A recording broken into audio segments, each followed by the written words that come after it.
প্রিয়া এই সপ্তাহের শেষে আমাদের স্কুলে যেতে হবে, মনে আছে তো? একটা মিটিং করব বলেছিলাম। তুমি যাও সাহেবদা। মানে ঠিক বুঝলাম না। না বোঝার মতো তো কিছু বলিনি।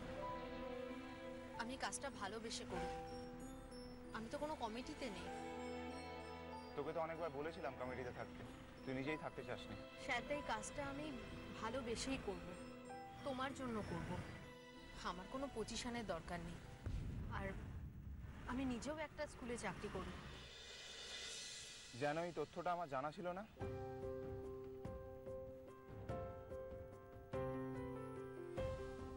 কি ব্যাপার বলতো, মুড অফ নাকি?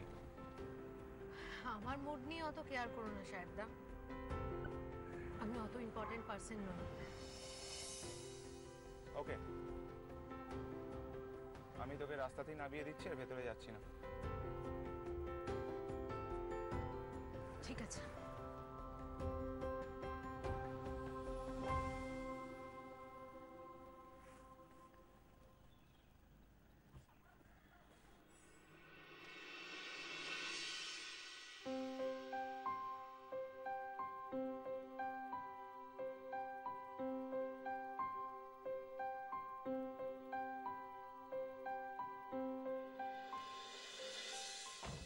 তাহলে আমি স্কুলে জানিয়ে দিচ্ছি আমি একাই যাচ্ছি।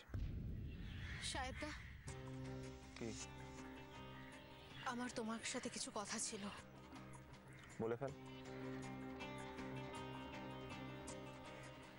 কিভাবে বলবো বুঝতে পারছি না, তুমি কিভাবে নেবে?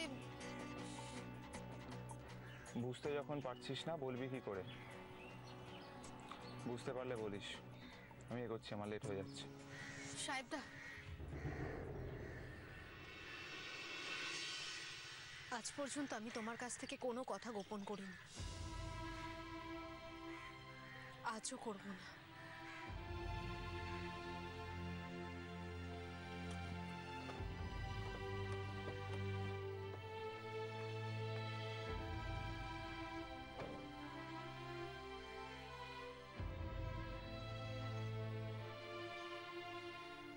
কি ব্যাপার বলতো? Any problem? সাহেবদা, আমি ছোটবেলা থেকে নিজের মনে একজন মানুষকে আদর্শ হিসেবে জেনেছি, সেটা হলো তুমি। তাই তোমার মধ্যে কোনো বিচ্যুতি ঘটলে আমার মনে অনেক প্রশ্ন ওঠে।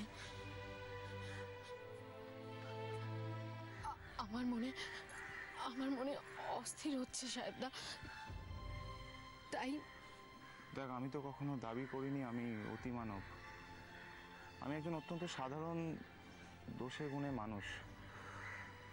কেউ যদি তার ভাবনায় আমাকে মহান ভাবে, তাহলে আমার কিছু করার নেই। আমি চেষ্টা করি মানুষ হিসেবে পারফেক্ট থাকার। বল, আমি যদি কোনো ভুল করে থাকি বল, তাহলে আমি সেটা শুধরে নেব। বল। তুমি এত বড় ব্লান্ডার কি করে করলে? ব্লান্ডার? ব্লান্ডারই তো। ব্লান্ডার ছাড়া এটা কি বলো তো? তুমি অন্য একটা মেয়েকে বিয়ে করতে রাজি হয়ে গেলে কি করে? কি করে মত দিলে সাহেবদা? সরি, আমি হয়তো অনধিকার চর্চা করে ফেলছি। আমি তোমাকে দেখেছি, তোমার পছন্দ রুচি দেখেছি, তাই আমার একসেপ্ট করতে খুব অসুবিধা হচ্ছে। তুমি কি এরকমই একটা মেয়ে চেয়েছিলে সাহেবদা? না, তা চাইনি আমি। তাহলে তাহলে কেন তুমি বিয়েতে মত দিলে? কেন নিজের জীবনটা এইভাবে নষ্ট করে দিতে চাইছো তুমি? তুমি কি মনে করো ওই মেয়ের সাথে তোমার কোথাও কোনো মিল আছে? না, তা মনে করি না আমি। কিন্তু কিন্তু পরে যখন জানলাম যে ওর মা বাবা নেই, তখন মনে হলো হয়তো এই জন্যই ও উচ্ছৃঙ্খল হয়ে পড়েছে। তারপর সেদিন ওই মহাদেবের মন্দিরে আমার গিন্নিমার জন্য একা লড়াই করে গেল। আরে দাঁড়াতে দেবেন না মানে দাঁড়াতে দিতেই হবে। এখানে লাইন ছিল। Listen, don't you dare to talk to me like ও তো সেভাবে আমাদের কাউকে চেনে না, তাও তাও একা কিরম ঝাঁপিয়ে পড়লো।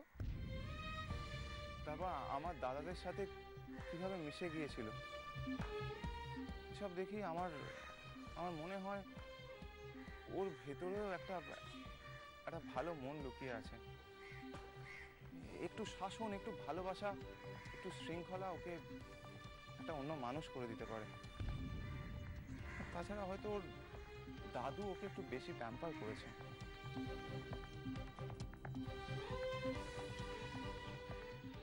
সাহেবদা, হ্যাঁ, তুমি শিওর ও বিয়ের পর বদলে যাবে? শিওর কি করে বলবো, তবে চেষ্টা করতে পারি এই আর কি। হুম। তুই তো চিরকাল আমার সব কাজে সাপোর্ট করে এসেছিস, এই কাজটা করবি না?